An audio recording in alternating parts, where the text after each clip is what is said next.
الحمد لله والصلاة والسلام على رسول الله أما بعد আমরা সকলেই পাঠ করি আশেপাশে কোনো শয়তান থাকলে তারা পালিয়ে যাবে শয়তান দুই প্রকার, একটা হলো মানুষ শয়তান আর একটা হলো জিন শয়তান। মানুষ শয়তানের মধ্যে আছে দুই প্রকার, এক নারী শয়তান আর একটা হলো নর শয়তান। তো আশপাশে নর এবং নারী শয়তান এই আয়াতের শব্দ যতদূর যাবে তারা পালাতে থাকবে, এই কোরআনের মাহফিলে তারা আসার সুযোগ হবে না, পালাতে তারা।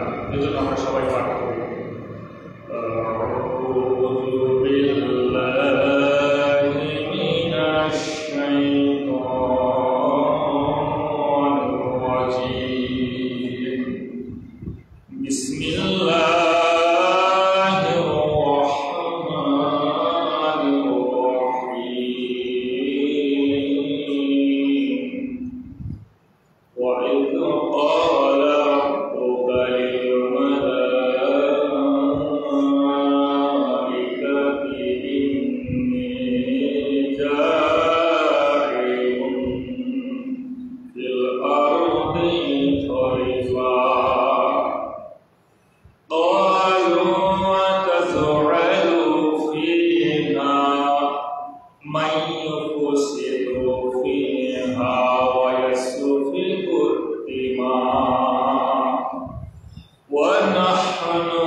لك الحمد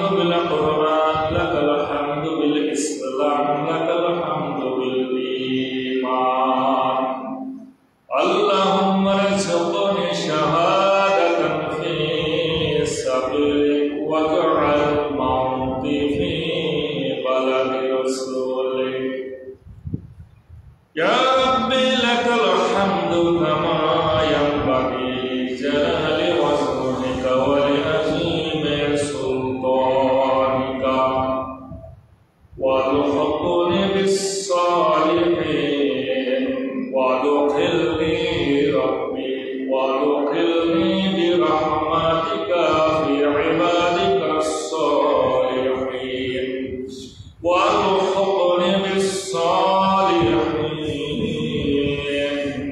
ربي هب لي حكما والحقني بالصالحين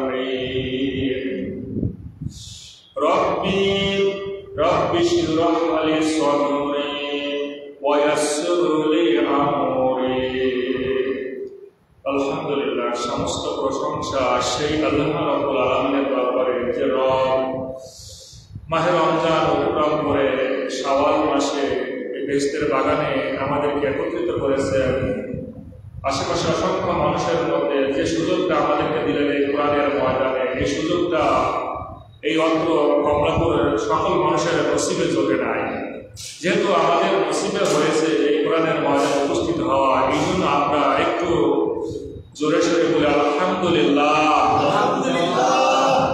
আরো একটু জোরে বলি আলহামদুলিল্লাহ। আমরা নারী শাসিত সমাজে বসবাস করে করে আমাদের গলাও হয়ে গেছে নারীদের মতো ক্ষীণ, এই জন্য একটু পুরুষ শাসিত কণ্ঠে আরেকবার বলবো আলহামদুলিল্লাহ। মাশাআল্লাহ, এবার হয়েছে যে আমরা দীর্ঘ সময় নারী শাসিত সমাজ থেকে বেরিয়ে পুরুষ শাসিত সমাজে এবার এসেছি। দরুদ এবং সালাম সেই মানবতার একমাত্র মহান শিক্ষক মায়াবী নবী, দরদি নবী, আরবি নবী মোহাম্মদ মুস্তাফা আহমদ মুস্তাফা আমরা আমাদের কলিজা থেকে সর্বোচ্চ শক্তি দিয়ে বের করব সাল্লাল্লাহু আলাইহি ওয়াসাল্লাম। ধন্যবাদ জানাই আমার সম্মানিত ফারুক ভাইকে। ফারুক ভাইয়ের মাধ্যমে এই কমলাপুরে আমি 2024 সালে একবার এসেছিলাম, আপনাদের সামনে আলোচনা করেছিলাম সূরা আল বাকারা থেকেই সম্ভবত 17তম আয়াতের উপর 18তম আয়াতের উপর আলোচনা করেছিলাম। বেশি দিন যায় নাই, নতুন বছরে আবার শুরু হয়েছে। আমি এসেছি আপনাদের সামনে আলোচনা করার জন্য। আজকের আলোচনা হেডলাইন হবে একটা শব্দের উপর আলোচনা করব, হুদা। এই হুদা শব্দের উপর আলোচনা করব। এই হুদা শব্দের উপর আলোচনা করতে গেলে আমার এই সূরা আল বাকারার হয়তো 30তম আয়াতের উপরে আপনাদের সামনে একজন আলোচনা করেছে। আমি 30তম আমার লাগবে এই আলোচনার খাতিরে 30তম থেকে একেবারে 39তম আয়াত পর্যন্ত আমি আলোচনা করবো, যেহেতু এই কয়েকটা আয়াত হচ্ছে একটা তাফসীরের মধ্যেই পড়ে। তো এই কয়েকটা আয়াত আলোচনা করতে গেলে আমার এই হুদা নিয়ে আলোচনা করতে গেলে এই আয়াতগুলো আমার লাগবে, এজন্য আমার সময় লাগবে। থাকবেন তো আপনারা? হ্যাঁ, রাত 12টা পর্যন্ত যদি সময় লাগে থাকবেন? হ্যাঁ, থাকবেন না? কে কে দেখি তো হাত তুলে দেখায়। থাকবেন না? তো থাকবেন, আমি বলেছি থাকবেন না, কে কে একটু হাত তুলে দেখায়। আপনি বুঝতে পারেনি। যাই হোক, শয়তান কিন্তু দীর্ঘ 1 মাস বান্দা ছিল, এখন কিন্তু সুযোগ পেয়েছে। মসজিদ মাদ্রাসা মানবে না, একেবারে ঢুকে পড়বে, এখান থেকে কান ধরে তুলে নেওয়ার চেষ্টা করবে। এই জন্য দেখছেন না এই কমলাপুরের কত মানুষ কিন্তু মাসানে বসে আছে, বিভিন্ন টিভি দোকানে বসে আছে, কত জায়গায় বসে আছে, কিন্তু সুযোগ হয় নাই এই বেহেশতের বাগানে আসা, এই কোরআনের ময়দানে আসা, রাসূলের আদর্শের এই জায়গাতে আসার সুযোগ হয় না। আমি আহ্বান করবো কমলাপুরের মা বোনদেরকে, আপনার সন্তানকে সত্যিকার অর্থে যদি ওই হাসান হুসাইনের চরিত্রের অধিকারী বানাতে চান, এই মসজিদে এখনই 70 পাঠায় দেন এই কোরআনের ময়দানে। আপনার স্বামীগুলোকে যদি আবু বকরের মতো চরিত্রের মানুষ বানাতে চান, খুব দ্রুত এই বেহেশতের বাগানে পাঠিয়ে দিন। আমি খুব অল্প সময়ের মধ্যেই সরাসরি ভূমিকা ছাড়াই কথা শুরু করে দেব ইনশাআল্লাহ। কেননা সংক্ষিপ্ত সময়ের মধ্যে মূল্যবান কথাগুলো আমাকে পেশ করতে হবে ইনশাআল্লাহ, ঠিক না? একটু রেসপন্স করবেন, কারণ রেসপন্স করলে ভালো লাগে। ধন্যবাদ জানাই এই মসজিদের সম্মানিত সভাপতি থেকে শুরু করে একেবারে বটম পর্যন্ত যারা দায়িত্বশীল আছে, কেননা তাদের মাধ্যমে এই কোরআনের প্রোগ্রামটা দীর্ঘদিন ধরে চলে আসতেছে, ঠিক কিনা? এই জন্য আল্লাহ সুবহানাহু ওয়া তাআলার কাছে আমরা সবসময় এই আবেদনখানা পেশ করবো যেন তাদের হায়াত বাড়িয়ে দিক, তাদের আমলগুলো কবুল করে নিক, তাদের পরিবার পরিজন এর উপর আল্লাহর পক্ষ থেকে রহমত বরকত নাজিল করেন, আমিন। আমরা আল্লাহ সুবহানাহু ওয়া তাআলার কাছে আরেকটা দরখাস্ত পেশ করব, যেহেতু মাহে রমজান তো চলে গিয়েছে, আগামী মাহে রমজান যেন আমরা পেতে পারি, এই জন্য এখনই আমরা একটা দরখাস্ত আল্লাহর দরবারে পেশ করে রাখবো। এই দরখাস্ত পেশ করার পরে যদি মারাও যায় তবু ওই দরখাস্ত ওসিলায় মাহে রমজানের সুযোগ আল্লাহ আমাদের আমল নামায় দিয়ে দিবেন, বলেন সুবহানাল্লাহ। এবং শাওয়াল মাস, যেহেতু এই শাওয়াল মাসের জন্য আমরা দোয়া করবো যেন এই শাওয়াল মাসে আমাদের উপর বরকত নাজিল হয়, বলেন আমিন। আমার সঙ্গে আপনারা বলেন আল্লাহুম্মা বারিক লানা ফি শাওয়াল ওয়া বাল্লিগনা রমাদান। রমজান মাস আসতে যদিও অনেক দেরি, বিগত মাসে আমরা মানে শেষ করে এই নতুন মাসে পা দিয়েছি, তাই না? তারপর আমরা আল্লাহর কাছে দরখাস্তখানা পেশ করলাম, আল্লাহ বাকিটা কবুল করবে না করবে আল্লাহ সুবহানাহু ওয়া তাআলার ইচ্ছা, কিন্তু বান্দা হিসেবে গোলাম হিসেবে আমরা কি করেছি? অ্যাপ্লিকেশন করেছি, ঠিক না? সম্মানিত হাজিরিন, আসুন আমরা সূরা আল বাকারা থেকে কথা শুনি এবং বলি। যেহেতু পূর্বে আলোচনা থেকে শুনেছেন, এরপরে হয়তো আমি চাবো একটু ব্যতিক্রম আলোচনা করার জন্য। আমি সবসময় চেষ্টা করি কিছু গবেষণামূলক কথা আপনাদের সামনে উপস্থাপন করার জন্য, ইনশাআল্লাহ। বাংলাদেশের একজন নেতা তিনি বলেছেন যে কোরআনের সঙ্গে রাজনীতির কোনো সম্পর্ক নাই। এটা একেবারে ভাইরাল একটা ডায়ালগ, ঠিক কিনা?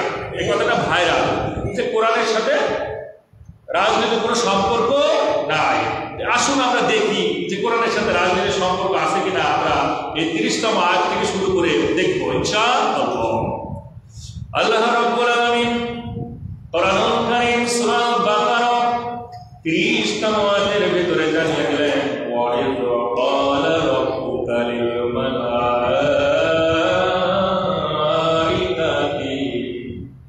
আল্লাহ কনফারেন্স হল তৈরি করলেন, একটা বিশাল কনফারেন্স হল তৈরি করলেন। এই কনফারেন্স হলে আল্লাহ রাব্বুল আলামিন সমস্ত ফেরেশতাদেরকে ডাকলেন, সমস্ত ফেরেশতা মণ্ডলী উপস্থিত হয়ে গেলেন। আল্লাহ ফেরেশতাদের সামনে ঘোষণা করলেন, ইন্নী জাইলুন ফিল আরদি খলিফা। ও ফেরেশতারা শোনো, আমি জমিনে এই পৃথিবীর ময়দানে আমার খলিফা নিযুক্ত করতে চাই। এই খলিফার কাজ হলো খেলাফত কায়েম করবে তারা। একটা বস্তু সুবহানাল্লাহ বলা যাবে না? তাহলে আল্লাহ সুবহানাহু ওয়া তাআলা বললেন যে আমি কি করব? এই কোরআনুল কারীমের মধ্যে বললেন যে আমি পৃথিবীর জমিনে আমি খলিফা তৈরি করতে চাচ্ছি। খলিফা চাই, যে খলিফার কাজ হলো খেলাফত কায়েম করবে। এখন খেলাফত কি আর খলিফা কি? এটা কি রাজনীতির সাথে সম্পর্ক নাই? যে বামপন্থী নেতা এই কথা বলেছে, এই কথার প্রতিবাদে আমাদের এই কুষ্টিয়ার একটি সন্তান মুফতি আমির হামজা তিনি বলেছেন যে ওই নেতা যদি আমার সামনে সূরা ফাতিহা শুদ্ধ করে বলতে পারে তা আমি তার পেট পুরো মিষ্টি খাওয়াবো। তিনি একটা অফার দিয়েছেন, আমিও তার সঙ্গে একটু অ্যাড করতে চাই যে মিষ্টি খাওয়াবো না, সাথে আমি কোকও খাওয়াবো যদি ওই নেতা সুন্দর করে সূরা ফাতিহাটা তেলাওয়াত করতে পারে। তার মানে সূরা ফাতিহাও সুন্দর করে বলতে পারে না, অথচ সে কয় যে কোরআনের সাথে রাজনীতির কোনো সম্পর্ক নাই। যদি নাই থাকবে, আল্লাহ এখানে যে নাস ব্যবহার করেছে, আল্লাহ কি বলেছে ইন্নী জাইলুন ফিল আরদি খলিফা, না দিয়ে নাস দিতে পারতো যে আমি পৃথিবীর জমিনে মানুষ পাঠাতে যাচ্ছি যাদের কাজ হলো খেলাফত কায়েম করা। তাই কি বলেছে? বলেছেন খলিফা, ঠিক কিনা? তার মানে এখানে বোঝা যাচ্ছে যে এই কোরআনুল কারীম আল্লাহ সুবহানাহু ওয়া তাআলা প্রথমেই নিজেই বলেছেন রাজনীতির মঞ্চে পৃথিবীর ময়দানে এই কোরআনকে প্রতিষ্ঠা করতে যাচ্ছে। আর সেখানে দায়িত্বে থাকবে আমার প্রতিনিধি হিসেবে একজন খলিফা, তার কাজ হলো খেলাফত কায়েম করবে। যারাই বদমেশি করবে ডান্ডা মেরে ঠান্ডা করে দিবে, ঠিক কিনা? তো যেহেতু কোরআনের সাথে এই রাজনীতি সম্পর্কে যে নেতা বলেছেন, এই নেতা আসলে বাংলাদেশ থেকে ওয়াশ হয়েছে, মানে বাংলা ওয়াশ তাকে করা হয়েছে বিভিন্ন কায়দা কৌশল দিয়ে। যারাই বামপন্থী তাদেরকে এই কোরআন দিয়ে বাংলা ওয়াশ করানো হয়। এই জন্য আমার মনে হয় যাদের কোরআনের জ্ঞান দেয় তাদের চুপ থাকাই ভালো এবং হুজুরদের কথাগুলো মেনে নেওয়াই ভালো। আল্লাহ রাব্বুল আলামিন যখন ফেরেশতাদের সামনে বিশাল হল রুমে, এই কনফারেন্স হোমে যখন ডিক্লার দিলেন, আল্লাহর এই কথাগুলো শোনার পর ফেরেশতা মণ্ডলী কিন্তু একটা মন্তব্য করেছিলেন। আল্লাহ কোরআনুল কারীমে ফেরেশতাদের প্রশংসা করেছেন, আমরাও কিন্তু ফেরেশতাদের প্রশংসা করি, কিন্তু ফেরেশতারা আমাদের ব্যাপারে কিন্তু মন্তব্য করেছিল, ঠিক কিনা? সর্বপ্রথম বাধাই দিয়েছিল ফেরেশতারা যেন আমরা জমিনে না আসতে পারি। ফেরেশতারা আল্লাহকে বললেন, আল্লাহ শোনান। আল্লাহকে বললেন, আতাজআলু ফিহা, আপনি যে জমিনের মধ্যে, দুনিয়ার মধ্যে যে পাঠাতে যাচ্ছেন, যা পাঠাতে চাচ্ছেন, মাই ইউফসিদু ফিহা, এরা তো গিয়ে বিপর্যয় তৈরি করবে, এরা পৃথিবীর জমিনে গিয়ে বিপর্যয় ঘটাবে, বিশৃঙ্খল তৈরি করবে, অশান্ত পরিবেশ তৈরি করবে, সাম্প্রদায়িকতা তৈরি করবে, হাঙ্গামা তৈরি করবে। শুধু তাই নয়,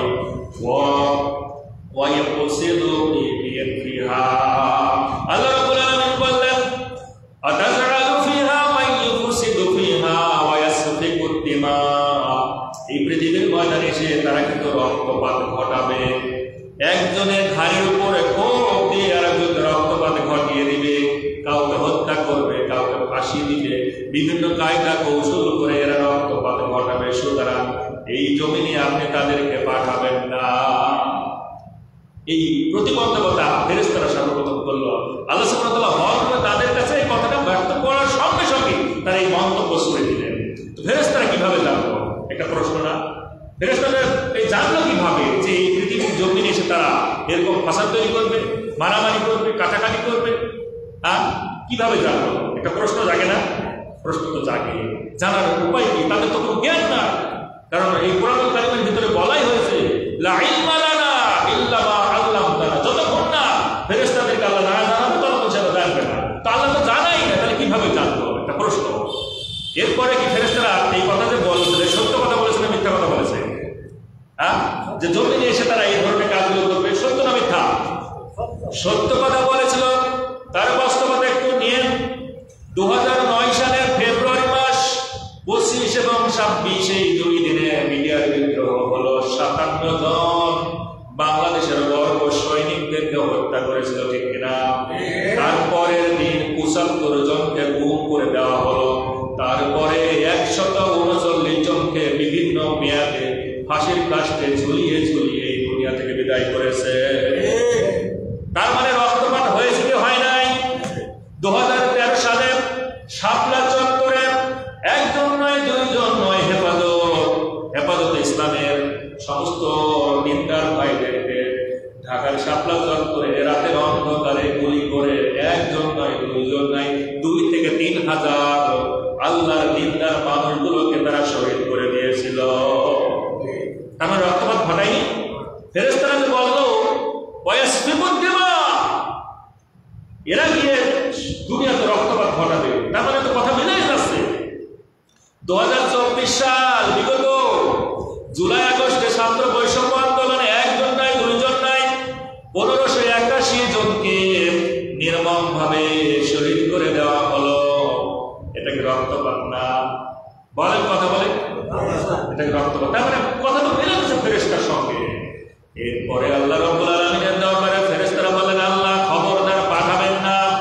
আপনার ইবাদতের প্রয়োজন হয়, আপনার গোলামি করার প্রয়োজন হয়, আপনার দাসত্ব করার প্রয়োজন হয়, আমরা কি আপনার দাসত্ব করবো? সুতরাং আমাদেরকে জমিনে পাঠাবেন, আমরা খলিফার দায়িত্ব পালন করব।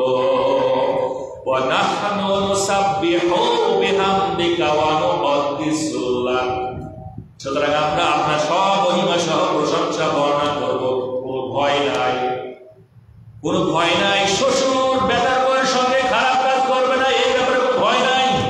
জামাই শাশুড়ির সঙ্গে ঘটে নাই? কত তথ্য নেবেন? আমি প্রত্যেকটা তথ্য রেফারেন্স আপনাদেরকে দিতে পারি। জামাইয়ের সঙ্গে শ্বশুরের সম্পর্ক অবৈধ, শ্বশুরের সঙ্গে বেটার অবৈধ সম্পর্ক। আজ এই রকমের কত জঘন্য অপরাধ এই বাংলাদেশের জমিনে ঘটতেছে। ফেরেশতা বললেন, আল্লাহ কোনো কিছু ঘটবে না, আমরা দুনিয়ায় যাব, তোমার ইবাদত করবো, আমাদেরকে পাঠিয়ে দিন। আল্লাহ কিন্তু জবাবে কি বলেছিলেন? আল্লাহ বললেন, ফেরেশতারা তোমরা যে মন্তব্য করলা, শোনো, ইন্নী আ'লামু মা লা তা'লামুন। আল্লাহ ডাক দিয়ে বললেন, ফেরেশতা আমি আল্লাহ যা জানি তোমরা কিন্তু তা জানো না। তবে তোমরা যেহেতু মন্তব্য করেছো, আসো পরীক্ষা নিব, আমি পরীক্ষা নিব, ব্রেন টেস্ট নিব এবং রিটেন পরীক্ষা নিব। পরীক্ষার মাধ্যমে যে পাস হবে তার কথা শোনা হবে। ও ফেরেশতা, পরীক্ষায় যদি তোমরা পাস করো, আমি আল্লাহ কথা দিলাম জমিনে মানব জাতিকে পাঠাবো না, তোমাদেরকে পাঠাবো। সুতরাং পরীক্ষা দাও, পরীক্ষা হবে। কি হবে? পরীক্ষা হবে। ফেরেশতারা পরীক্ষার জন্য প্রস্তুতি নিল, পড়াশোনা শুরু করে দিল। আল্লাহ বাবা আদমকে বললেন, পড়াশোনা করো, সিলেবাস দিয়ে দিলেন। এমন সিলেবাস এই পৃথিবীর জমিনে যত নাম আছে, যত এই নামের বৈশিষ্ট্য আছে, উপকার অপকার যা কিছু আছে, কাক বক থেকে শুরু করে ছোট্ট প্রাণী খালি চোখে দেখা যায় না, সেখান থেকে শুরু করে বৃহত্তম প্রাণী পর্যন্ত সব কিছুর নাম শিক্ষা দেওয়া শুরু হয়ে গেল, ক্লাস শুরু হয়ে গেল। ছাত্র হলো 3 শ্রেণীর। এক শ্রেণী হলো ফেরেশতা মণ্ডলী, 2 শ্রেণী হলো আদম আলাইহিস সালাম, আর 3 হলো জিন জাতির সন্তান ও ইবলিস। এই 3 ক্যাটাগরি শুরু হয়ে গেল পরীক্ষা দেওয়া। আল্লাহ বলেন, এই সিলেবাস দিলাম, এই সিলেবাস পড়াশোনা কর, পরীক্ষা নিব, ভাইবা নিব। প্রথম ভাইবা দিবা কে বলো? ফেরেশতারা বলল, আল্লাহ আমরা প্রথম ভাইবা দিব। আল্লাহ রাব্বুল আলামিন কোরআনুল কারীম সূরা আল বাকারা 31তম আয়াতের ভিতরে বললেন, ওয়া আল্লামা আদামাল আসমাআ কুল্লাহা। আল্লাহ বাবা আদমকে পৃথিবীর সব কিছুর নাম ধামাছে, সব কিছু শিক্ষা দিলেন আর বললেন মুখস্থ কর। এই যে আমি ক্লাস নিতেছি, তোমাদের টিউটোরিয়াল নিতেছি, এগুলো মুখস্থ কর, সিলেবাস দিয়ে দিলাম, মুখস্থ করো। আদম মুখস্থ করলেন, ফেরেশতারাও, যেহেতু ফেরেশতারা পূর্বে থেকে এই জিনিসগুলো দেখেছেন, ফেরেশতারা সব কিছু নাম তারা দেখেছে। এরপরে ভাই ভাই শুরু হয়ে গেল।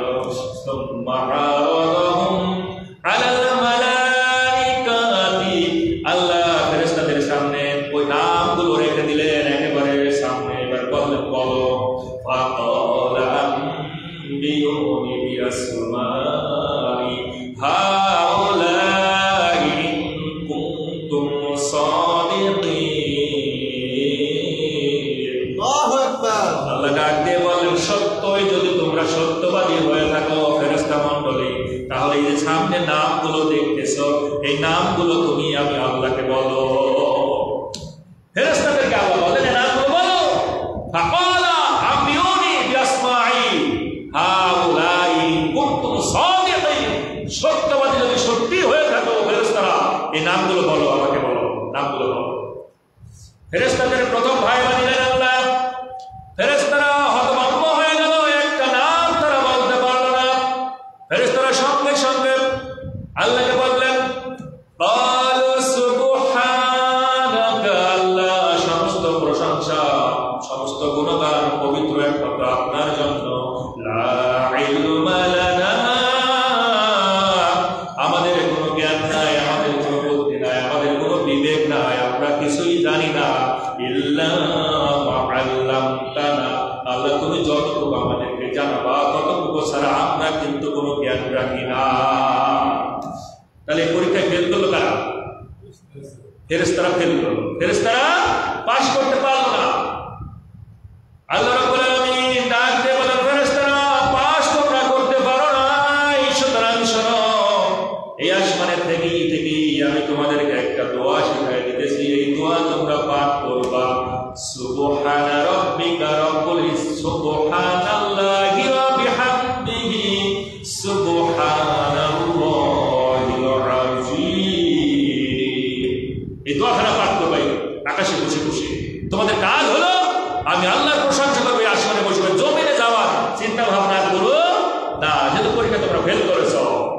সুবহানাল্লাহি ওয়া বিহামদিহি।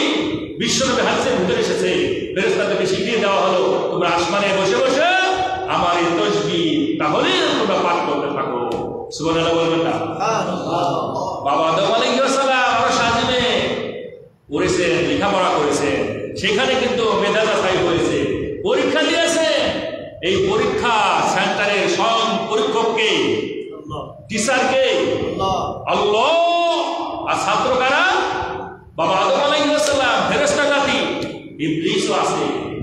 এবার আল্লাহ রাব্বুল আলামিন বললেন শোনো, ক্বালা ইয়া আদম, ও আদম শোনো, আম্বিউহুম বিআসমাইহিম, এই যে তোমার সামনে যে জিনিসগুলো দেখতেছো, নামগুলো দেখতেছো, ফেরেশতাদের সামনে এই নামগুলো বলে দাও।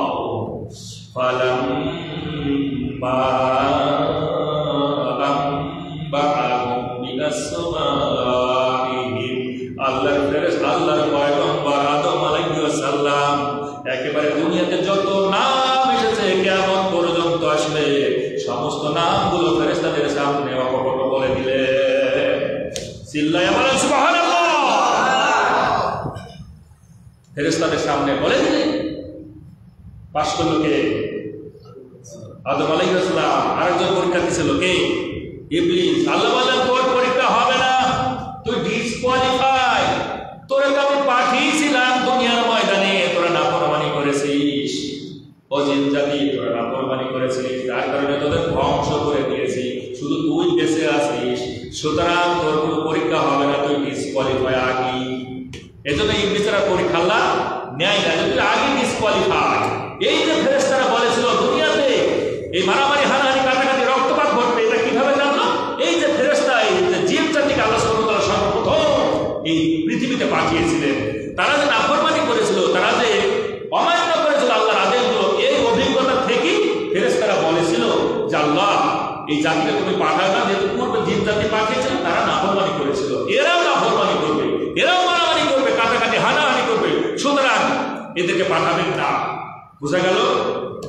তার মানে আল্লাহ রাব্বুল আলামিন এবার বললেন ফেরেশতারা শোনো, আমি তো আগেই বলেছিলাম যে আমি যা জানি তোমরা যা জানো না। কুল আলাম আকুল লাকুম ইন্নী আ'লামু মা গায়বাস সামাওয়াতি ওয়াল আরদ, আসমান আর জমিনের মধ্যে গুপ্ত যা কিছু আছে সব কিছুর খবর আমি আল্লাহ জানি।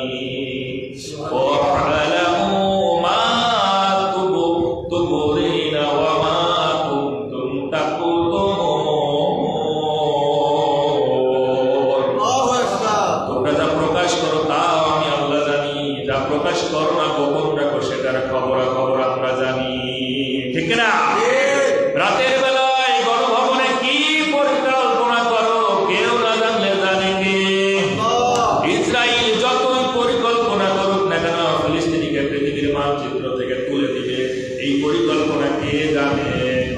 আল্লাহ বিজয় দিবে, কোনো সন্দেহ নাই এই ব্যাপারে। বন্ধুরা, আমার কথাগুলো একটু দ্রুত যেতে হবে, যেহেতু আমার সামনে আরো অনেক কথা আছে। আল্লাহ রাব্বুল আলামিন ডাক দিয়ে বললেন ফেরেশতা তোমরা হেরে গেলা, আমার আদম জয়লাভ করেছে, সুতরাং এখন শোনো। ওয়াইদ কুলনা লিল মালাইকাতি ইসজুদু লিআদম ফাসাজাদু ইল্লা ইবলিস। আল্লাহ বলেন ফেরেশতারা এবার আমার আদমকে সিজদা করো। যেহেতু আমার আদম ফার্স্ট হয়েছে পরীক্ষায়, আমার আদম 1 নাম্বার হয়েছে, তোমরা ফেল করেছো, সুতরাং তোমরা এখন আমার আদমের সম্মানে, আদমের মর্যাদার কারণে এবার সিজদায় লুটিয়ে পড়ো। ফেরেশতারা আপনারা চিন্তা করেছিল নাকি? করেছিল? হ্যাঁ, ফেরেশতারা চিন্তা করে নাই? সব ফেরেশতা চিন্তা করেছিল, সকল ফেরেশতা সিজদায় লুটিয়ে পড়েছিল, ইল্লা ইবলিস, একমাত্র কে বাদে? ইবলিস বাদে। আবার ওয়াস্তাকবারা, সে অমান্য করলো, বিদ্রোহ করলো আর অহংকার করলো। আল্লাহ রাব্বুল আলামিন বললেন শোন, ওয়া কানা মিনাল কাফিরিন, যেহেতু তুই অমান্য করলি, সিজদা দিলি না, আজকে থেকে তুই হয়ে গেলি কাফের। ঠিক না? আজকের ময়দানে, এই জমিনের ময়দানে যারা কার সঙ্গে? ইবলিসের সঙ্গে। ওয়া কানা মিনাল কাফিরিন, এরা কাফের, ঠিক না? ইবলিসও সিজদা দেয় নাই, এরাও সিজদা দেয় না। ইবলিস আল্লাহকে মানে নাই, আল্লাহর কথাগুলো অমান্য করেছে। আজ বাংলাদেশের জমিনে কত মানুষ যাদেরকে আমরা মনে করি মুসলমান, সপ্তাহে একদিন আসবেন, এই ইমামের পেছনে বসে ইমামের ভুল ধরার চেষ্টা করবে, এটা হলো না, ওটা হলো না, এই মসজিদের এই সমস্যা, ওই সমস্যা। অনেক আছে মসজিদের দায়িত্বশীল সভাপতি, সেক্রেটারি, সপ্তাহে একদিন নামাজে আসে, সমাজের প্রভাবশালী মানুষ, তাকে দিয়েছে সভাপতি। আছে কি নাই? আছে না? এই মসজিদের সভাপতি হিন্দু ধর্মেরও ছিল, এখন হয়তো নাই, কিছুদিন আগেও ছিল না। তার মানে যারা আল্লাহকে সিজদা দেয় না, যারা আল্লাহর হুকুম অমান্য করে, তারা কি বলেন? তারা কি? তারা কাফের। এই ব্যাপারে কোনো সন্দেহ নাই, লা রাইবা ফিহি, কোনো সন্দেহ নাই এই ব্যাপারে। আল্লাহ রাব্বুল আলামিন এবার আদমকে সতর্ক করলেন, যেহেতু ফেরেশতা দুশমন হয়ে গেল, ফেরেশতা বাবা আদমকে সিজদা করল না। আল্লাহ রাব্বুল আলামিন বাবা আদমকে এবার একটু সতর্ক করলেন। আল্লাহ বললেন, ও আদম শোনো, কুলনা ইয়া আদম, কুলনা ইয়া আদম উসকুন ওয়া আনতা যাওজুকাল জান্নাহ। ও আদম, তুমি এবং তোমার স্ত্রী মিলে এই জান্নাতের মধ্যে বসবাস করো, এটাই হলো তোমার জায়গা। তার মানে আদম আলাইহিস সালামকে বললেন যে তোমার স্ত্রী হাওয়াকে নিয়ে জান্নাতের মধ্যে বসবাস করো। তার মানে যারা বিবাহ করে, পুরুষরা বিবাহ করে স্ত্রীদেরকে নিয়ে যাবে কোথায়? নিজের বাড়িতে না শ্বশুর বাড়ি? হ্যাঁ, যারা বিয়ে করার পরে ঘর জামাই থেকে যায়, এরা কুফা, এরা আয়াতের প্রতি খেয়াল থাকে না। আল্লাহ স্পষ্ট বললেন, ওয়া কুলনা ইয়া আদাম উসকুন আনতা ওয়া যাওজুকাল জান্নাতা, তুমি এবং তোমার স্ত্রীকে নিয়ে তোমার বসত বাড়িতে চলে যাও। এই যে আমি বসত বাড়ি মানে জান্নাত তৈরি করে রেখেছি, এখানে বসবাস করো। তার মানে বিবাহ করলে পুরুষ মানুষের জায়গা হলো স্ত্রীকে নিয়ে তার ভিটাতে চলে আসবে, ঠিক কিনা? এটাই হলো নিয়ম।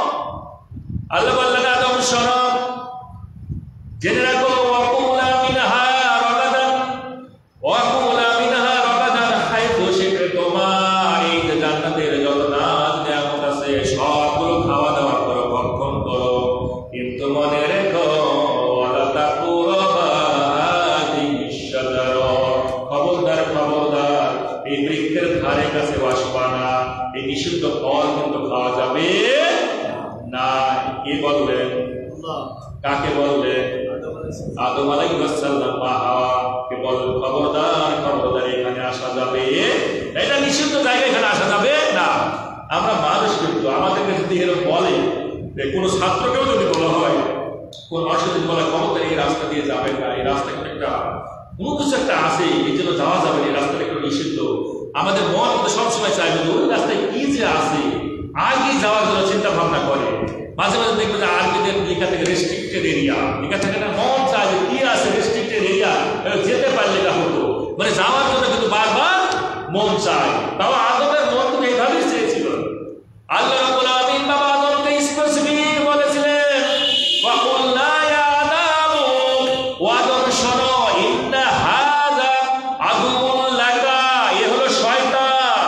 এইভাবে স্পেসিফিক আল্লাহ বললেন সূরা তাহার ভিতরে আসতে যায়, ইন্না নিশ্চয় হাযা, এই আল্লাহ দেখা দিয়েছে, এই ইন্না হাযা আদুউন লাকা ওয়া লিজাওজিকা, এই শয়তান হলো তোমার দুশমন আর তোমার স্ত্রীর দুশমন। খবরদার খবরদার, এই শয়তান থেকে সাবধান থাকবা। এত সতর্ক করার পরেও ফাওয়াসওয়াসা ইলাইহি শাইতান, শয়তান কিন্তু ওয়াসওয়াসা দিয়েছিল বাবা আদম বা হাওয়াকে। ওলা ইয়া আদম হাল আদুল্লুকা, ওয়া আদম, আমি কি তোমাকে একটা ব্যবসার কথা বলবো? ফেরেশতাকে ওই ইবলিস কি বললেন? আদম আলাইহিস সালামকে বলতেছে, আদম হাল আদুল্লুকা, আমি কি তোমাকে একটা ব্যবসার কথা বলবো? একটা সুসংবাদ দিব, খুব গোপন কথা। এই কথাটা না শুনে কিন্তু তুমি খুব মিস করবা, পস্তাবা, মানে এমন একটা আকর্ষণ দিয়ে বলবে। আমরা বলি না অনেক সময়, আমরা কিন্তু মাঝে মাঝে বলি শোনো, কথাটা কিন্তু গুরুত্বপূর্ণ, শুনবা, না শুনে কিন্তু পরে কিন্তু মিস করবা। আর তোমার সাথে আমার কিন্তু কথা আছে, বিকেলবেলা খুব গুরুত্বপূর্ণ কথা আছে, খবরটা মিস করবা না। মিস করলে কিন্তু জীবনে মিস হয়ে যাবে। ওই লোকটা কিন্তু ঘুম আর আসবে না, কি না কি বলবে বিকেলবেলা। তো আদম বলেন, এই আদমটা বললেন ইবলিস, যে ইবলিস, এই আদম, আমি তোমাকে এমন একটা সংবাদ দিব, হাল আদুল্লুকা, আমি তো তোমার এমন সংবাদ দিব, এমন ব্যবসার কথা বলবো, এমন গুরুত্বপূর্ণ কথা বলবো, যে কথা শোনার সঙ্গে সঙ্গে তোমার কিন্তু তুমি চেঞ্জ হয়ে যাবা। আলা সাদারাতিল খুলদি অমুলকিন লা ইয়াবলা, এমন একটা রাজ্য আছে আর এমন চিরস্থায়ী জীবন আছে, এটা তুমি লাভ করবা যদি তুমি এই ফল বাগানে এসে ফলটা খাও। কে বললেন? কে বলেছে? ইবলিস বলেছে। কাকে বলেছে? আদমকে। আদমকে বলতেছে, আল্লাহ গোপন রেখেছে এটা তুমি জানো না। ইবলিস বললেন, আদম শোনো, আল্লাহ গোপন রেখেছে এটা তুমি জানো না, কারণ আলা সাদারাতিল খুলদি, চিরস্থায়ী জীবন তুমি লাভ করবা। আল্লাহ কিন্তু চাই না, আল্লাহ চাই না তুমি রাজ্যে অক্ষয় হিসেবে, অক্ষয় রাজ্য, যে রাজ্যের কোনোদিন ধ্বংস হবে না, এই জান্নাতের মধ্যে চিরকাল থাকতে পারবা, এটা কিন্তু আল্লাহ চাই না, এটা গোপন রেখেছে। সুতরাং তুমি যদি চাও চিরস্থায়ী জীবন আর চিরস্থায়ী ভাবে রাজ্যের মালিক হয়ে থাকবা, তাহলে অবশ্যই এই গাছের কাছে গিয়ে ফল খাওয়া লাগবে।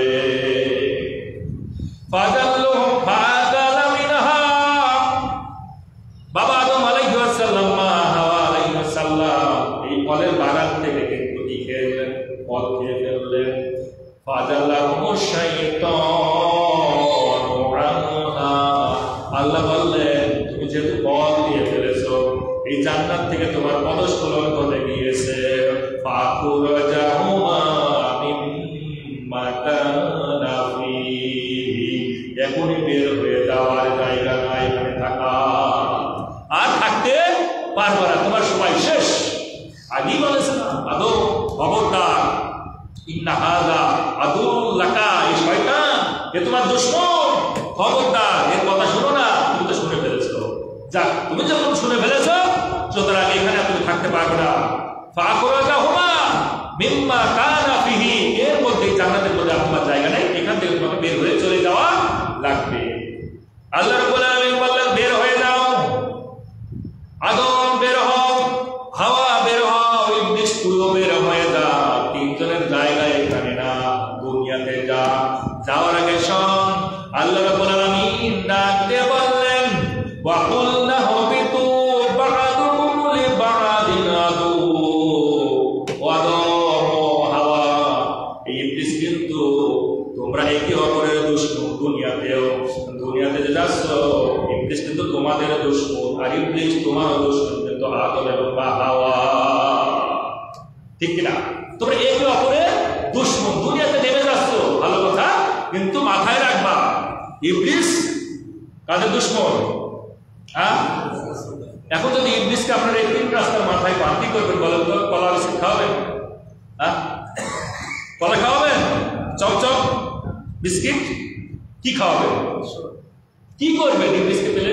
যদি দেখেন যে ইবলিস দাঁড়ায় আছে, কি করবেন? কথা বলেন। আমি কি মরুভূমির মধ্যে কথা বলতেছি না গোরস্থানের কথা বলতেছি? মানে ইবলিসকে পেলে কি করবেন? হ্যাঁ, ডান্ডা মানে কি, যে যা পারবেন ওকে তো উত্তম মাধ্যম দিবেন, ঠিক আছে? হ্যাঁ, ও চান্স না পেলে দূর থেকে হলে পারবে। মাঝে মাঝে দেখেন না, ওই যে কাঠগড়ায় নিয়ে যায়, কাঠগড়ায় নেতাদেরকে, মন্ত্রীদেরকে নিয়ে যায়, পেছনের থেকে শুরু করে 10-15 জন লাইন ধরে যায়, আর জনগণ থেকে দূরে গিয়ে একটা ডিম মেরে যায়। এমন ভাবে ডিম মারে একবার খুব বরাবর চলে আসে, আসে না? আর কালা মালিকের কথা কি বলবো, দূর থেকে এমন এক লাঠিটা দিল, একবারে লাগবে তো লাগবে, একবারে লেগেছে অন্য বসে। মানে দুই মিশির মধ্যে একটা মিশি না, এক মিশি কোথায় যা হারিয়ে গেল, ও জানাজা করার মতো মিশি খুঁজে পাওয়া যায় না, ঠিক কিনা? পাওয়া গিয়েছিল? পাওয়া যায় না। আল্লাহর যারা দুশমন তাদের এইভাবেই শাস্তি হয়, ঠিক কিনা? এই কালামানি কি গর্ব করে বলেছে যে কোরআনের পাখিটাকে আমি ফাঁসি রায় দিয়েছি। আল্লাহ সুবহানাহু ওয়া তাআলা ধরে না, আর যখন ধরে তোর বিসি সহ খুলে দেয়, ঠিক কিনা? এই জন্য যারাই এই নিদর্শন দেখেছে, এই শিক্ষা, এইটা যারা দেখেছে, এই লেসন যদি না নেয় পরবর্তীতে তাদের জন্য এই শিক্ষা হবে, ঠিক কিনা? এই বিসি হারানোর শিক্ষা বাংলার প্রত্যেকটা মানুষের জানা উচিত, ঠিক কিনা?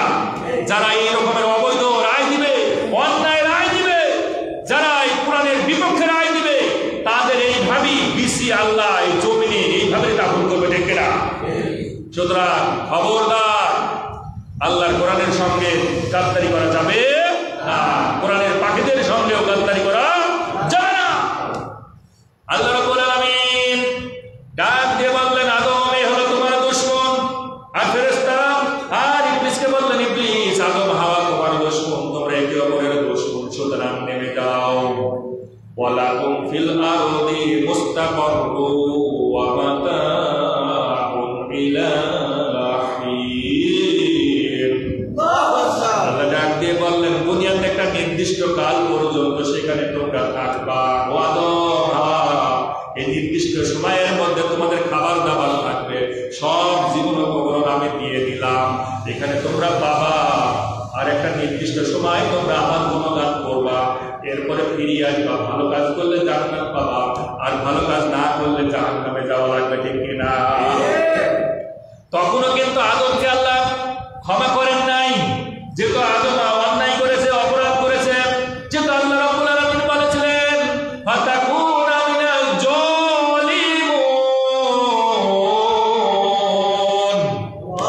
আদম তুমি জালিমদের অন্তর্ভুক্ত হয়ে যাবা। তুমি যদি এই গাছের ফল খাও, আদম তাই করলেন, জালিমদের অন্তর্ভুক্ত হয়ে গেলেন। এবার দুনিয়াতে নেমে আসবে, আল্লাহ রাব্বুল আলামিনের কাছে ক্ষমা চাইলেন আদম আলাইহিস সালাম। মা হাওয়া কিন্তু ইবলিস ক্ষমা চায় নাই। ফাতালাক্কা আদামু মির রাব্বিহি কালিমাতিন ফাতাবা আলাইহি। আল্লাহর কাছে বাবা আদম আলাইহিস সালাম তওবা করলেন, ক্ষমা চাইলেন। ওয়া ইন্নাহু হুয়াত তাওয়াবুর রহিম। আল্লাহ কিন্তু তওবা কবুলকারী। আল্লাহর কাছে আদম আলাইহিস সালাম একটা বাক্য পাঠ করেছিলেন, যে বাক্যের কারণে আল্লাহ তাকে ক্ষমা করে দিয়েছিলেন। এই বাক্যটাকে সূরা আল বাকারার এর পরের আয়াতে কিন্তু আল্লাহ সূরা বাকারার মধ্যেই দেওয়া হয় এই আয়াতে কারিমাটা। তাহলে তাফসীরের প্রয়োজন আছে কিনা নাই? কথা বলো, তাফসীরের প্রয়োজন আছে কিনা নাই? আল্লাহ বললেন, ফাতালাক্কা আদামু মির রাব্বিহি কালিমাতিন। আদম একটা বাক্য আমার কাছে পেশ করলো, আমার কাছে দরখাস্ত করলো, তওবা করলো, কিন্তু সেই বাক্যটা কি? সেই বাক্যটা তো এই আয়াতের মধ্যে দেওয়া নাই, এই সূরা বাকারার মধ্যে দেওয়া নাই, সূরা আলে ইমরানে দেওয়া নাই, নিসাতে দেওয়া নাই, মাইদাতে দেওয়া নাই, আনামে দেওয়া নাই, দেওয়া আছে আরাফের মধ্যে। সুবহানাল্লাহ বলে। এজন্য তাফসীর শুনলে বোঝা যায়, অনেক কিছু জানা যায়, কোরআনকে উপস্থাপন করলে বোঝা যায়, ঠিক কিনা? আল্লাহ রাব্বুল আলামিন কোরআনুল কারীম সূরা আরাফের 23তম আয়াত, বাবা আদম আলাইহিস সালাম মা হাওয়া যে দোয়াখানা পাঠ করেছিলেন, আল্লাহ কবুল করেছিলেন। ক্বালা রাব্বানা যালামনা আনফুসানা ওয়া ইল্লাম তাগফির লানা ওয়া তারহামনা লানাকুনান্না মিনাল খাসিরিন। আল্লাহর কাছে এই দোয়াখানা পেশ করেছিলেন, আল্লাহ মঞ্জুর করে নিয়েছিলেন, এই জন্য ক্ষমা করে দিলেন আদমকে আর বা হাওয়াকে। ক্ষমা করে দিয়ে দুনিয়াতে নামানোর সময় এবার শুরু হবে আমার মূল যে কথাটা, আমি একটা শব্দের উপর কথা বলতে চেয়েছিলাম, হুদাহি। এই যে দুনিয়াতে আসবে, তো আসতে গেলে আমরা তিনটা জিনিস বোঝার চেষ্টা করব। এই দুনিয়াতে আমরা হলাম গোলাম। আমরা কি? গোলাম বা দাস বা বান্দা বা আব্দ। এই আব্দ শব্দটা অত্যন্ত পছন্দ করে। সূরা ফাতিহাতে আব্দ আছে না, ইহদিনাস সিরাতাল মুস্তাকিম। আমরা বলি যে ইয়াকা না'বুদু ওয়া ইয়াকা নাস্তাঈন। আল্লাহ, আমরা তোমারই গোলামি করি, দাসত্ব করি, তোমার ইবাদত করি, আর তোমার কাছে সাহায্য চাই। সাহায্য কখনই চাই যখন আল্লাহ গোলামি করে, তারপরে সাহায্য চাই। এই আব্দ শব্দটা অত্যন্ত পছন্দ করে, খুবই পছন্দ করে আব্দ শব্দটা। তো আমরা হলাম আব্দ, আমরা গোলাম, আমরা দাস। তাহলে গোলাম দাস আব্দ হলে তার একজন মালিক থাকে কি থাকে না? থাকে না? থাকে। আপনি যদি একজন লেবারকে নিয়ে আসেন, লেবার নিয়ে আসলে লেবারের একজন মালিক থাকে না? লেবারের কিন্তু একজন কে থাকে? কর্তা থাকে। তা আমরা তো গোলাম, তাম দুনিয়ার সবাই আমরা হলাম গোলাম। তাহলে এই গোলামের মালিকের নাম কি? আল্লাহ।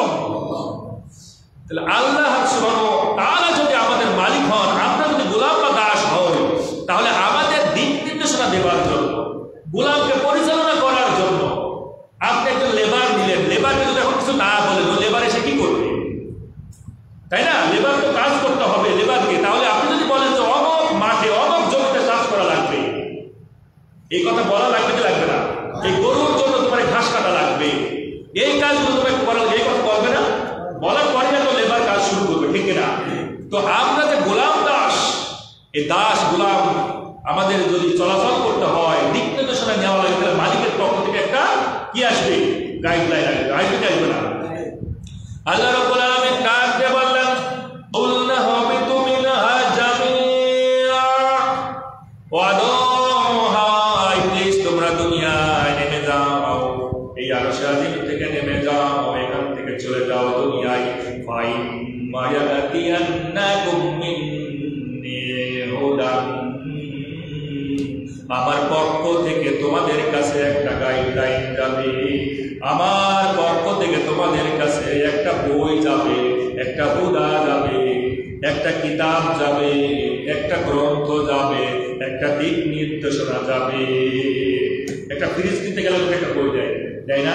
কত ডিগ্রি সেলসিয়াস এটা রাখা লাগবে, কেমন ইউটিলাইজ করা লাগবে, সব কিছু দেওয়া থাকে, থাকে না?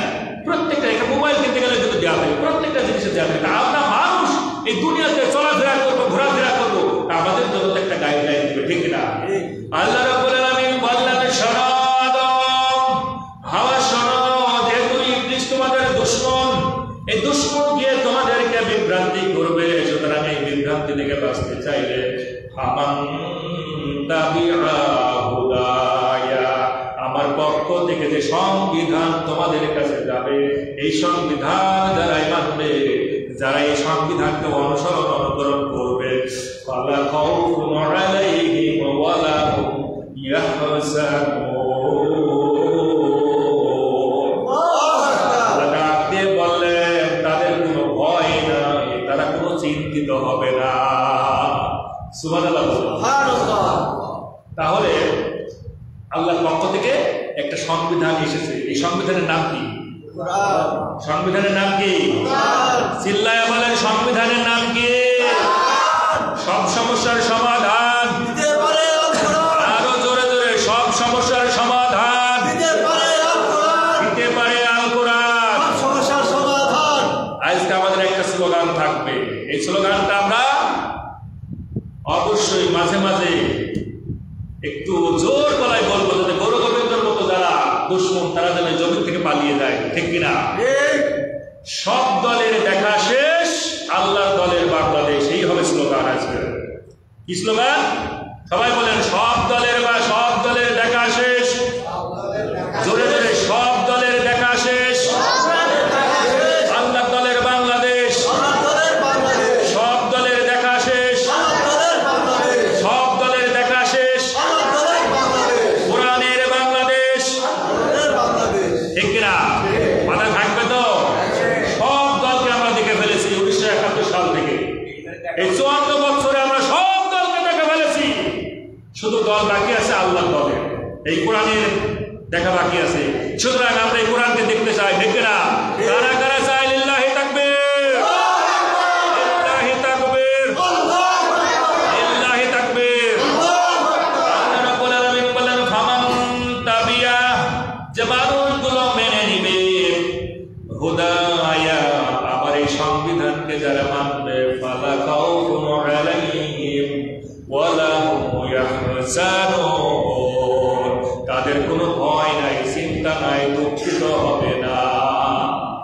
এবার আমরা দেখব যে দুঃখিত হব না, চিন্তিত হব না, ভয় থাকবে না। তাহলে দুনিয়ার মধ্যে কি কি ভয় আমাদের কাজ করে, ঠিক কিনা?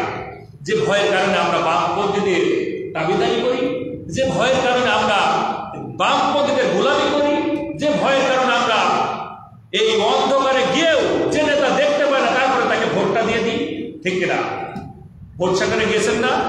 এখানে ভোট সেন্টারে যান নাই, কে হাত তোলেন তো? এই বাবু, তোমরা যাও নাই? গেছো? বাবা, তোমাকে ভোট হয়েছে? হ্যাঁ, মাশাআল্লাহ। তার মানে আমরা ভোট সেন্টারে যাই, ভোট দেওয়ার যে ঘর থাকে, ওই ঘরে একটা কালো চাদর দিয়ে ঘেরা থাকে না? থাকে। এই ঘরের মধ্যে কেউ প্রবেশ করে? যখন আপনারা ভোট দেন, কেউ প্রবেশ করে? করে না। আপনি কাকে যে ভোট দিলেন কোন নেতা দেখতে পায় না, দেখতে পায় দেখতে পায় না। তো নেতা যেহেতু দেখতে পায় না, কিন্তু দেখে একজন, কে বলেন তো? জোর গলায় বলেন কে? যে নেতা দেখতে পায় না, যতগুলো নেতা ভোট সেন্টারে ভোটে দাঁড়ায় দেখতে পায় না, দেখতে পায় আমার আল্লাহ রাব্বুল আলামিন। যে আল্লাহ আপনাকে দেখতেছেন আপনি কোথায় ভোট দিতেছেন, সেই আল্লাহকে ভয় না করে, আল্লাহকে ভোটটা না দিয়ে যে নেতা দেখতে পেল না, সেই নেতাকেই কিন্তু আমরা ভোটটা দিয়ে দিই, ঠিক না? সেই নেতাকে আমরা ভোট দিই না, সেই নেতাকেই আমরা ভোট দিয়ে দিই। একটা গবেষণামূলক কথা শুনুন, এই রকমের শত শত গবেষণা আমি প্রতিদিন একটু নোট করার চেষ্টা করি। আমার শত শত গবেষণা আমার জমা হয়ে আছে। একটা গবেষণার কথা বলবো, একটু মিলায়া দেখবেন আরবের সমাজের সঙ্গে বর্তমান সমাজ, একটু মিলায়া দেখবেন। আল্লাহ রাব্বুল আলামিনের রাসূল সাল্লাল্লাহু আলাইহি ওয়াসাল্লাম আরবের ওই গোত্র সমূহের মধ্যে যে গোত্রগুলো ছিল, বনু আদ, বনু শামস, বনু নাজির, বনু খাজরাজ, বনু সাকিব, বনু মুত্তালিব, বনু হাশেম, এই রকমের যতগুলো গোত্র ছিল, এই প্রত্যেকটা গোত্রের কাছে গিয়ে আল্লাহ পয়গম্বর বিশ্ব নবী গিয়ে বলেছেন, ইন্না হাযিহি তাযকিরা, ও গোত্রের মানুষগুলো শোনো, এটা হলো আল্লাহর সংবিধান। কি বলেছে? কি বলেছে? তাইফের ময়দানে বিশ্ব নবী গেলেন, সাকিব গোত্রে গেলেন। সাকিব গোত্রে 3 ভাই ছিলেন গোত্র প্রধান। একজনের নাম ছিল আব্দাইয়াল, দ্বিতীয় মাসউদ, 3 নম্বর ছিল নাম ছিল হাবিব। এই 3 জনের কাছে আল্লাহ রাসূল বললেন, ও 3 ভাই শোনো, ইন্না হাযিহি তাযকিরা, এটা হলো আল্লাহর সংবিধান কোরআন। আমি হলাম মুহাম্মদ, আল্লাহর পক্ষ থেকে পয়গম্বর। ফামান শাআ ইলা রাব্বিহি সাবিলা, সুতরাং যারা আল্লাহর এই সংবিধান মেনে নিবে তারাই কেবল আল্লাহর দেখানো রাস্তা পাবে। এই কথা বিশ্ব নবী যখন বললেন, সাকিব গোত্রের মানুষগুলোকে বললেন। এই সাকিব গোত্রের মানুষ 3 ভাইকে যখন বললেন, এই 3 ভাই কি জবাব দিয়েছিলেন একটু শুনুন। 3 ভাই জবাব দিলেন, কুরআনুল কারীমের মধ্যে কোট করে দিলেন আল্লাহ রাব্বুল আলামিন, বাল্লি ইউরিদু কুল্লু মুরিম মিনহুম আইয়ুতা সুহুফাম মুনাশশারা। প্রত্যেকটা গোত্র প্রধান, বিশ্বনবী প্রত্যেকটা গোত্রের প্রধানের কাছে যখন এই দাওয়াত দিয়েছিলেন, ইন্না হাযিহি তাযকিরা, এটা সংবিধান, এটা মেনে নাও, আমি মুহাম্মদ আল্লাহর পক্ষ থেকে পয়গম্বর। ফামান শাআ ইলা রাব্বিহি সাবিলা, যারা মানবে তারাই আল্লাহর রাস্তা পাবে। এই কথা বলার সঙ্গে সঙ্গে গোত্র প্রধানগুলো বলেছিল, মুহাম্মদ তোমার কাছেই কুরআন আসলে হবে না, আমাদের কাছেও কিন্তু আমাদের নামে আসা লাগবে। কি বলেছিল?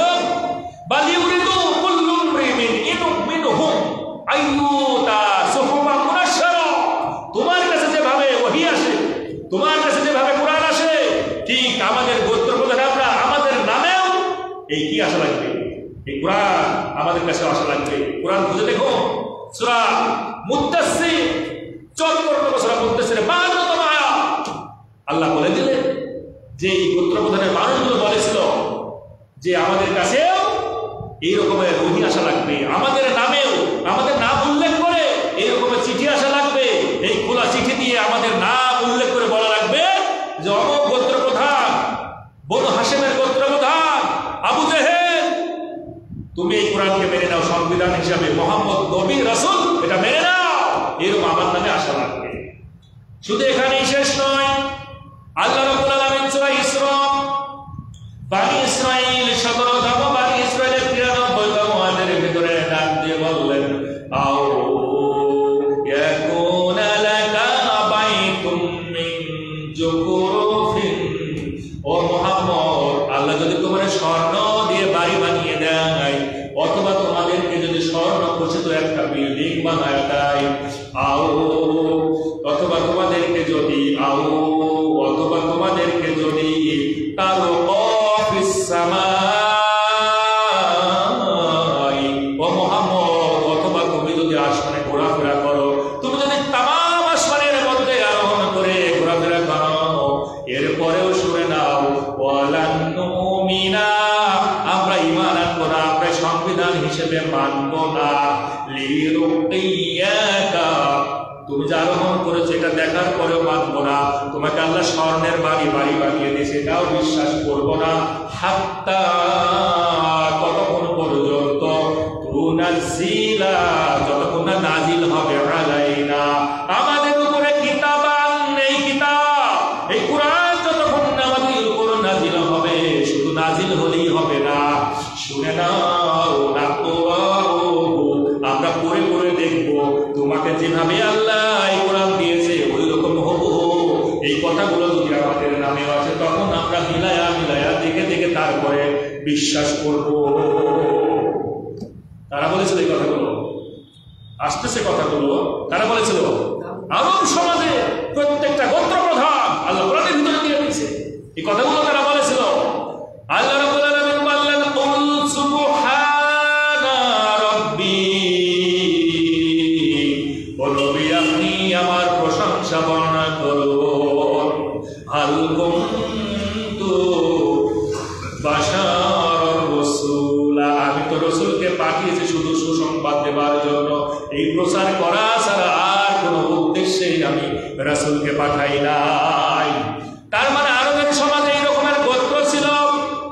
আমাদের বাংলাদেশেও যদি চিন্তা করেন, এই বাংলাদেশেও কিন্তু গোত্র আছে কিনা নাই? কয়টা গোত্র আছে কে বলতে পারেন? 73টা গোত্র আছে। কয়টা? কথা বলেন, কয়টা গোত্র আছে? আমি দলিল ছাড়া কথা বলি না, গবেষণামূলক ছাড়া কথা আমি চেষ্টা করি না। বলেন কয়টা? 73টা গোত্র আছে বাংলাদেশে। 73টা দল আছে। কয়টা দল? আপনি একটু গুগলে সার্চ দিবেন। 52টা দলের মধ্যে 53টা দল ছিল, এর মধ্যে 5টা নিবন্ধন কেটে দিয়েছিল বিগত লেখকেরাও। তাহলে থাকে কয়টা? 48টা থাকে না? 48টা দল নিবন্ধনভুক্ত, আপনি সার্চ দিলে পাবেন, গুগলে উইকিপিডিয়াতে গেলে পাবেন। আর 5টা হলো নিবন্ধন ছিল কিন্তু কেটে দিয়েছে, তার মধ্যে একটা হলো বাংলাদেশ জামাত ইসলামী। আর 20টা দল ছিল ওয়েটিং এ, তারা নিবন্ধন নেবার জন্য ওয়েটিং এ আছে। তাহলে কয়টা হলো? 73 হয় নাই? 73 হয়েছে। 73টা গোত্র বাংলাদেশেও আছে। বাংলাদেশের 73টা গোত্র প্রধান আছে। বিএনপির গোত্র প্রধান, এই বিএনপি নামক একটা গোত্র, এই গোত্র প্রধানের যদি মহাসচিব এবং আমাদের যে ভারপ্রাপ্ত ফখরুল ইসলাম আলমগীর ভাইকে যদি বলা হয়, ইন্না হাযিহি তাযকিরা ফামান শাআ আত্তাখাযা ইলা রাব্বিহি সাবিলা, এটা হলো সংবিধান, মেনে নাও, আল্লাহর পক্ষ থেকে এসেছে, সুতরাং যারাই মানবে তারাই আল্লাহর রাস্তা পাবে। যদি আওয়ামী লীগের ভারপ্রাপ্ত শেখ হাসিনাকেও বলা হয় ইন্না হাযিহি তাযকিরা, এটা আল্লাহর সংবিধান, মেনে নাও, ঠিক কিনা? জাতীয় পার্টির জাতীয় দুশমন জিএম কাদেরকেও যদি বলা হয় ইন্না হাযিহি তাযকিরা, এটা আল্লাহর সংবিধান, যেভাবে মুহাম্মদ সাল্লাল্লাহু আলাইহি ওয়াসাল্লাম গোত্রে গোত্রে গিয়ে প্রধানদেরকে বলেছিলেন, এই কথা বাংলার জমিনে এই যে ইসলামের দায়ী হয়ে কথা বলতেছে ডক্টর শফিকুর রহমান, ইন্না হাযিহি তাযকিরা, এটা হলো আল্লাহর সংবিধান কোরআন, সুতরাং বাংলার জমিনে কোরআনকে সংবিধান হিসেবে মেনে নাও। প্রত্যেকটা দলের কাছে উপস্থাপন করছে কি করছে না? কথা বলো, করছে না? তারা কি মানতেছে?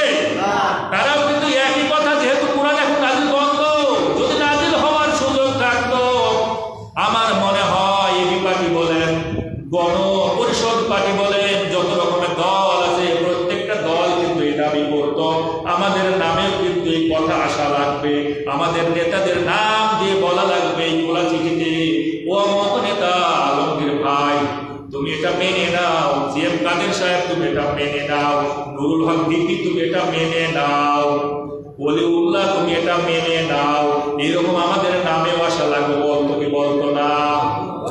আল্লাহ রাব্বুল আলামিন কুরআনুল কারীমের মধ্যে ডাক দিয়ে বললেন, কাল্লা বাল্লা ইয়াখাফুনা আল-আখিরা, এরা আখিরাতকে বিশ্বাস করে না, যতই নামাজ আদায় করুক, যতই নামাজের কাতারে দাঁড়ায় না কেন, এরা আখিরাতকে বিশ্বাস করে না, আখিরাতকে এরা ভালোবাসে না, আখিরাতের ভয় এদের ভিতরে নাই। আল্লাহ ডাক দিয়ে বললেন, কাল্লা ইন্নাহু তাযকিরা, এটা শুধু মুহাম্মদের কিতাব নয়, এটা শুধু মুহাম্মদ পালন করবে তা নয়, ইন্নাহু তাযকিরা, এটা হলো তামাম দুনিয়ার সমস্ত মানুষের জন্য এই সংবিধান। সুবহানাল্লাহ বলে। তাহলে কাদের জন্য সংবিধান? তামাম দুনিয়ার সমস্ত মানুষের জন্য এই সংবিধান। ফামান তাবিয়া হুদায়া, যারা এই সংবিধানটাকে মেনে নেবে, ফালা খাউফুন আলাইহিম ওয়ালা হুম ইয়াহজানুন, তাদের কোনো ভয় নাই, তাদের কোনো চিন্তা নাই, তাদের কোনো দুঃখ থাকবে না। তাহলে কেন বাংলার যদি 73টা গোত্র প্রধান, তাদের মধ্যে অধিকাংশ গোত্র প্রধান কেন মানতেছে না? মানতেছে না। একই কথা আরবের সমাজে তারা বলেছিল, এরাও বলতেছে। তার মানে এদের মধ্যে কোনো পার্থক্য আছে? আল্লাহ আল্লাহ মুসলিম ভাই আজ তো যারা ইসলামিক হুকুমত কায়েম করার জন্য চেষ্টা করতেছে, তাদের সাথে শত্রু না করে বড় বন্ধুত্ব করা উচিত ছিল, ঠিক কিনা? কিন্তু তা না করে বরং তাদের সঙ্গে শত্রুতা করতেছে, আর আমাদের দাদা ভাইদের সঙ্গে সম্পর্ক বেশি মজবুত করতেছে, ঠিক না? মজবুত করতেছে না। আল্লাহ রাব্বুল আলামিন বললেন, লা ইয়াত্তাখিযুল মুমিনুনাল কাফিরিনা আউলিয়া মিন দুনিল মুমিনিন, আল্লাহু আকবার, আইয়াফআল যালিকা ফালাইসা মিনাল্লাহি ফি শাইইন ইল্লা তাত্তাকু মিনহুম তুকাতা।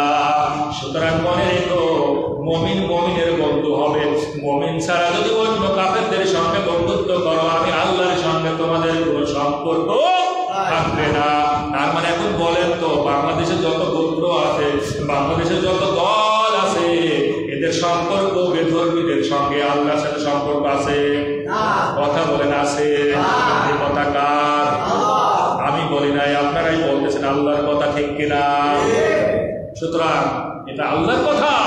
সুতরাং এদের সম্পর্ক না। যত নামাজ আদায় করুন, যত মসজিদে ভিড় দিয়ে কালো করে ফেলে টাকা, এদেরকে যখন বলা হয়, এরা বলে এই কিতাব হলো নামাজের কিতাব।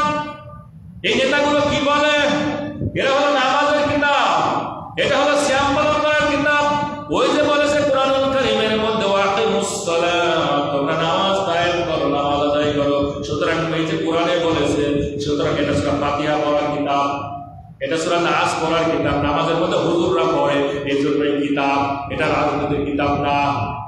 এরা বলে এটা সিয়াম পালনকারীর কিতাব, যেহেতু বলেছে ইয়া আইয়ুহাল্লাযীনা আমানু কুতিবা আলাইকুমুস সিয়াম, এটা সিয়াম পালনকারীর কিতাব। আর কোনো কিতাব না, চোর ধরার কিতাব না, জিনাকারীর কিতাব না। এটা জিনার বিধান, জিনা পৃথিবীর বুক থেকে নিশ্চিহ্ন করে দেবে। জিনার শাস্তি হবে, মক্করের শাস্তি হবে, চোরের শাস্তি হবে, এদের জন্য শাস্তি হবে। এটা বাস্তবায়নের কিতাব না, তাই দাবি করে, ঠিক কিনা? যদি তাই দাবি করত, এই কিতাবকে তারা মেনে নিত। এরা মানে না। বাংলাদেশে এবার আসলে দেখি, এই কিতাবকে আমরা বাস্তবায়ন না করার কারণে আল্লাহ বলেন, ফালা খাউফুন আলাইহিম ওয়ালা হুম ইয়াহজানুন, কোনো ভয় নাই, কোনো চিন্তা নাই। বাংলাদেশের সমস্যা কয়টা বলেন তো? জাতীয় সমস্যা কয়টা জানা আছে? বাংলাদেশের জাতীয় সমস্যা 5টা। মৌলিক চাহিদা কয়টা বাংলাদেশের? আমাদের মৌলিক চাহিদা কয়টা? 5টা। কি কি? খাদ্য, বস্ত্র, বাসস্থান, চিকিৎসা, শিক্ষা। এই তো জাতীয় সমস্যা, তাই না? মানে মৌলিক চাহিদা তো জাতীয় সমস্যা। এই জাতীয় সমস্যাকে না হয়তো আমরা খেয়াল করে দেখবো। আল্লাহ রাব্বুল আলামিন কোরআনুল কারীম সূরা আল বাকারা, দ্বিতীয়তম সূরা আল বাকারার 155তম আয়াতের ভিতরে বললেন, ওয়ালা নাবলুওয়ান্নাকুম বিশাইইন, আমি অবশ্যই তোমাদের কিছু জিনিস দিয়ে পরীক্ষা করব। কয়টা জিনিস দিয়ে? 5টা জিনিস দিয়ে পরীক্ষা করব।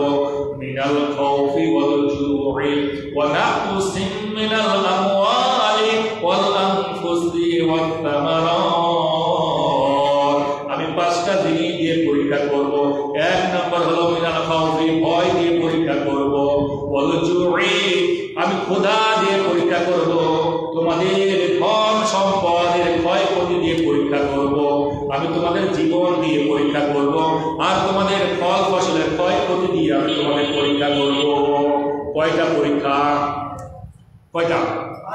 5টা জিনিসের উপর পরীক্ষা। আর বাংলাদেশের জাতীয় সমস্যা কয়টা? 5টা। আল্লাহ কিন্তু সূরা বাকারার 38তম আয়াতের ভিতরে বলে দিয়েছেন, ফালা খাউফুন আলাইহিম, তাদের কোনো ভয় নাই। একটু মাথায় খেয়াল করবেন, ফালা খাউফুন আলাইহিম, তাদের কোনো ভয় নাই। কেন ভয় নাই? ফামান তাবিয়া হুদায়া, যারা আমার এই সংবিধানকে মেনে নিবে। এখানে খৌফ শব্দ ব্যবহার করে নাই, ফালা খাউফুন আলাইহিম, তাদের কোনো ভয় না। আল্লাহ আবার বলেন ওয়ালা নাবলুওয়ান্নাকুম বিশাইইন মিনাল খাউফ, আমি তোদের প্রথম ভয় দেখাবো ভয় দিয়ে, পরীক্ষা করবো ভয় দিয়ে। তাহলে এখানে আল্লাহ বলছে পরীক্ষা করবো ভয় দিয়ে, আর কোরআনে ওই জায়গাতে বললেন ফালা খাউফুন আলাইহিম, তাদের কোনো ভয় নাই যদি এই কোরআনটাকে মেনে নেওয়া হয় সংবিধান হিসেবে। তার মানে আল্লাহ যে 5টা পরীক্ষা করবেন, এই 5টা পরীক্ষার ব্যাপারে তাদের কোনো ভয় নাই, যারা ফামান তাবিয়া হুদায়া, যারা এই কোরআনকে সংবিধান হিসেবে মেনে নেবে। ঠিক কিনা? এটা কথা কার? এই কথা কার? কোরআনের মালিকের কথা। সুতরাং জাতীয় সমস্যা 5টা, কোনো সমস্যা না। আল্লাহ ফালা খাউফুন আলাইহিম, তাদের কোনো ভয় না, ওয়ালা হুম ইয়াহজানুন, কোনো চিন্তাও করবে না, জাতীয় কোনো সমস্যা থাকবে না, খাদ্যের কোনো ভয় থাকবে না। আল্লাহ রাব্বুল আলামিন জানিয়ে দিলেন এই 5টা জাতীয় সমস্যার সব সমস্যা আমি সমাধান করে দিব যদি তোমরা এই সংবিধানটাকে মেনে নাও। আল্লাহ রাব্বুল আলামিন রাসূলকে বলেন মা আনসালনা আলাইকাল কুরআনা লিতাশকা, ও নবী আমি আপনাকে কোরআন দিয়েছি, সংবিধান দিয়েছি আপনাকে কষ্ট দেবার জন্য নয়, দুঃখ দেবার জন্য নয়, আপনাকে ক্লিষ্ট দেবার জন্য নয়। ইল্লা তাযকিরাতান লিমান ইয়াখশা, আমি বরং এই কিতাব দিয়েছি, এই সংবিধান দিয়েছি আপনার মর্যাদা বাড়ানোর জন্য, আপনাকে সম্মানিত করার জন্য, আপনার এই দুনিয়াতে সব সমস্যার সমাধান করার জন্য এই সংবিধান আমি দিয়েছি। চিল্লায়া বলেন সুবহানাল্লাহ, আরো জোরে সুবহানাল্লাহ। একটু জিকির করি লা ইলাহা ইল্লাল্লাহ, লা, একটু জোরে জোরে লা ইলাহা ইল্লাল্লাহ, লা ইলাহা ইল্লাল্লাহ, লা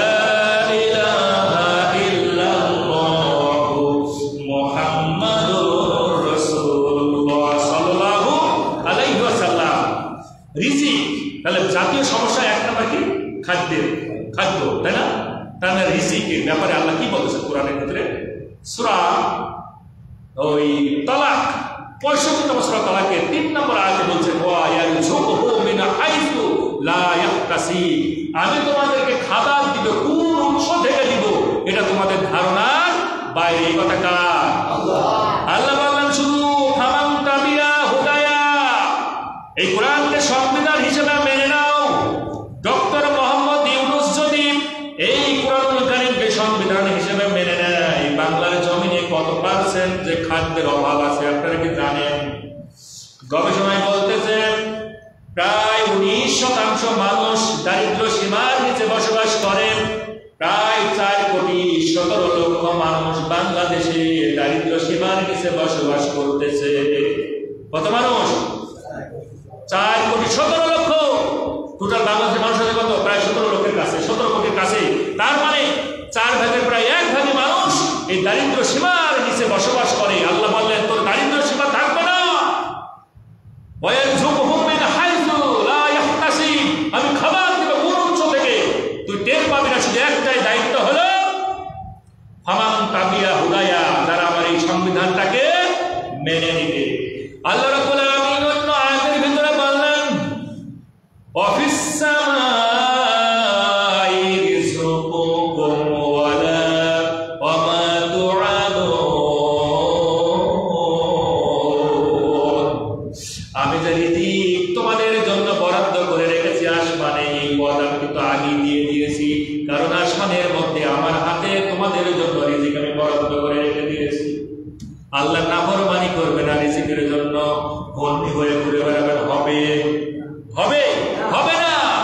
তার মানে খাদ্যের অভাব পূরণ করে দিবেন কে?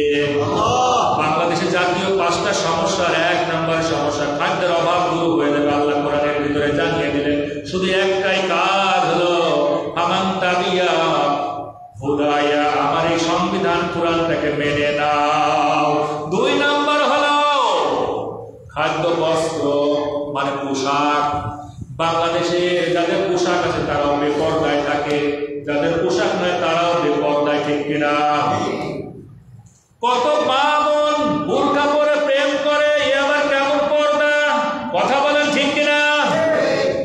কত মা বোন সুদের কারখানায় যায়